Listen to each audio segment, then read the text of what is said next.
یہ ارشد شریف صاحب کے قتل کی انکوائری کے لیے عدالتی کمیشن بنانے کے لیے جو ہم نے درخواست دی ہے، تو اس میں ہم آج سارے پیش ہوئے ہیں۔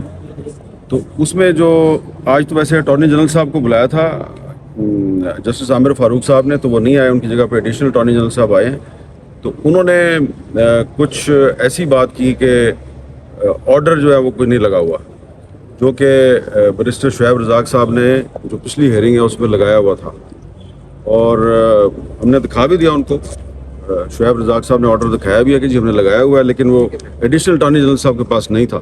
تو اب کہا گیا جی کہ ایڈیشنل اٹارنی جنرل صاحب کو کہ آپ بھی وہ آرڈر لگا دیں، اور ڈیٹ پڑ گئی ہے۔ تو اگر کسی کا خیال ہے کہ ہم اگلی ڈیٹ پہ نہیں آئیں گے تو اس کو غلط فہمی ہے۔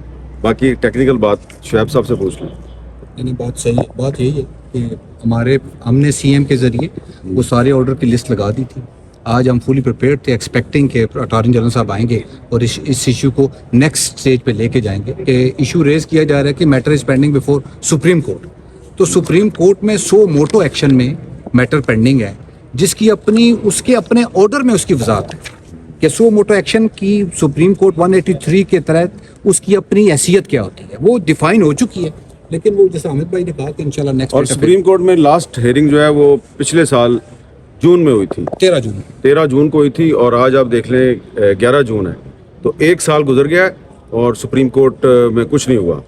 تو اگر سپریم کورٹ نے سو موٹو ایکشن لیا اور کچھ نہیں ہوا، اس وقت عمر تا بندیال صاحب چیف جسٹس تھے، اور ایک اس میں ٹیکنیکل بات یہ بھی ہے کہ ارشد شریف صاحب کی جو والدہ ہیں، انہوں نے کچھ لوگ نومینیٹ کیے تھے، وہ ان کے خلاف چاہ رہی تھی کہ انکوائری ہو، اور اس وقت جو چیف جسٹس صاحب تھے انہوں نے اس کو پرمٹ نہیں کیا تھا۔ ایسا ہی ہے جی، انہوں نے اجازت نہیں دی تھی، بلکہ انہوں نے کہا یہ جو آپ کی درخواست ہے یہ مینٹینیبل نہیں۔ اب اس میں ہم نے جو آج ہم نے جو کورٹ میں ریٹن رسپانس جاری کیا ہے، اس میں ایک پوائنٹ یہ بھی شامل کیا ہے کہ جو 2014 میں میرے پہ جو حملہ ہوا تھا، اس حملے میں بھی ہم نے کچھ الزامات لگائے تھے کچھ لوگوں پہ، تو اس کی انکوائری کے لیے سپریم کورٹ آف پاکستان کے چیف جسٹس کی سربراہی میں 3 ممبر کمیشن بنا تھا۔ تو اگر وہ 2014 میں کمیشن بن سکتا ہے تو 2024 میں کیوں نہیں بن سکتا؟ اس کمیشن کا کیا مطلب؟ اس کمیشن کی رپورٹ ابھی تک ہمیں نہیں ملی۔ سر آپ سمجھتے ہیں صحافیوں پہ مزید مشکل وقت آنے والا ہے، کیونکہ فائر وال بھی لگائی جا رہی ہے انٹرنیٹ پہ، اس کا کوئی فائدہ ہوگا؟ یہ کوئی اب آپ کو اس میں کوئی شک کی گنجائش ہے؟ یہ تو ابھی جب مسلم لیگ نون کی حکومت نہیں آئی تھی تو اس وقت سے میں نے کہنا شروع کیا تھا کہ یہ جب آئیں گے تو یہ نہ صرف عدلیہ سے لڑیں گے بلکہ میڈیا سے بھی لڑیں گے۔ تو اب انہوں نے لڑائی تو شروع نہیں کی، انہوں نے تو اعلان جنگ کر دیا ہے، جو پنجاب میں جو حد کی عزت کا قانون جاری، اور جو یہ عمران ریاض صاحب جو ہے انہوں نے حج پہ جانا ہے، تو ان کو حج پہ نہیں جانے دے رہے، تو یہ آپ کے سامنے کھڑے ہیں، ان سے پوچھیں کتنی دفعہ آپ نے جمع کرائی ہے جی؟ ٹکٹ 5واں ٹکٹ ہے، 5 ٹکٹ آپ فری چکے ہیں۔ آلموسٹ 2 ملین کے میں نے ٹکٹ لیے، اور وہ بھی عدالت کی یقین دہانیوں پہ۔ بار عمران بھائی بڑی امپورٹنٹ بات ہے کہ آپ کا ایک فنڈامنٹل رائٹ ہے، اور کورٹ آرڈر میں اس کے ساتھ کنڈیشن اٹیچ کر رہی ہے۔ Very humble student. اس کا نا ون لائنر یہ ہے کہ میں جن دیواروں میں ٹکرے مار کے چیف جسٹس اسلام آباد ہائی کورٹ کے پاس آیا تھا کہ جی میں نے 1.5 مہینہ وہاں پوری محنت کی ہے، کوشش کی ہے کہ یہ نظام، یہ حکومت میرا نام نکالے اور میں حج پہ جاؤں، تو جب انہوں نے نہیں کیا تو میں ان کے پاس آیا، انہوں نے مجھے واپس انہیں کے پاس بھیج دیا، تو اب میں اس کے خلاف اپیل میں گیا ہوں۔ آج لگتا ہے کیس تو دیکھتے ہیں کیا ہوتا ہے۔ اچھا، آج ویسے جسٹس عامر فاروق صاحب جو ہیں انہوں نے ڈڈیال کا جو ایک مسنگ پرسن ہے، جو 2017 سے مسنگ پرسن ہے، اس کا کیس بھی اسلام آباد ہائی کورٹ میں لگا ہوا تھا۔ اس کے کیس میں انہوں نے ایک بڑا اچھا فیصلہ دیا ہے، اور یہ ان کے والد صاحب ہیں، اور آج چیف جسٹس صاحب نے کہا کہ 15 دن کے اندر اندر اس کو پیش کیا جائے۔ تو آپ ذرا یہ ایک آزاد کشمیر میں پہلے صرف لوگوں کا خیال تھا کہ ایک احمد فراد ہے مسنگ پرسن، اور بھی وہاں پہ بہت سے مسنگ پرسن ہے، ایک مسنگ پرسن کے والد صاحب آپ کے سامنے کھڑے ہیں، بتائیں جی۔ 7 سال ہو گئے جی۔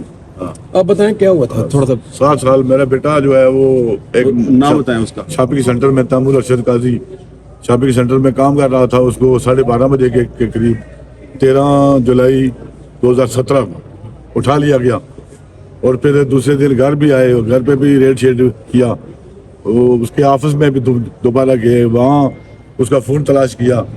تو اس دن سے لے کے آج تک مجھے کوئی پتہ نہیں ہے کہ میرا بیٹا کدھر ہے، کہاں ہے، کیسے ہے۔ سر آپ کے بیٹے کا قصور کیا تھا؟ قصور تو یہی بتائیں گے۔ اس میں جو سب سے اہم بات ہے وہ یہ ہے کہ جو commission for the missing persons ہے اس نے اس کی تیمور کی ریکوری کے لیے 2021 میں پروڈکشن 28 اپریل 2021 میں لیٹر لکھ دیا کہ یہ بندہ سی ٹی ڈی نے اٹھایا ہوا ہے اور اس کو ہمارے پاس 2 ہفتے کے اندر پیش کریں. جب یہ لیٹر چیف صاحب کے سامنے پڑھا گیا تو پھر انہوں نے آرڈر دیا کہ ود ان 2 ویکس اس بندے کو پیش کیا. حالانکہ اس میں لیٹر ایشو کرنے میں جے آئی ٹی بھی شامل ہے, آزاد کشمیر کی پولیس کی تمام تر وسائل انہوں نے شامل کیے. اس تو یہ JIT بنی 2017 میں جب اس کو اٹھایا گیا آزاد کشمیر سے تو مسلم لیگ نون کی حکومت تھی.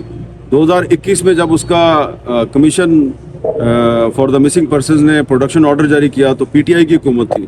اب 2024 میں اسلام آباد ہائی کورٹ کے چیف جسٹس عامر فاروق صاحب نے 15 دن میں اس کو پیش کرنے کا حکم دیا ہے. تو دوبارہ مسلم لیگ نون کی حکومت آ چکی ہے اور مجھے امید ہے کہ 15 دن بعد اس کو پیش کر دیا جائے گا. ایسا نہ ہو کہ کچھ عرصے کے بعد جب دوبارہ اس کیس کی ہیئرنگ ہو تو کوئی اور حکومت آ چکی ہو. Thank you. مائک دیجیے.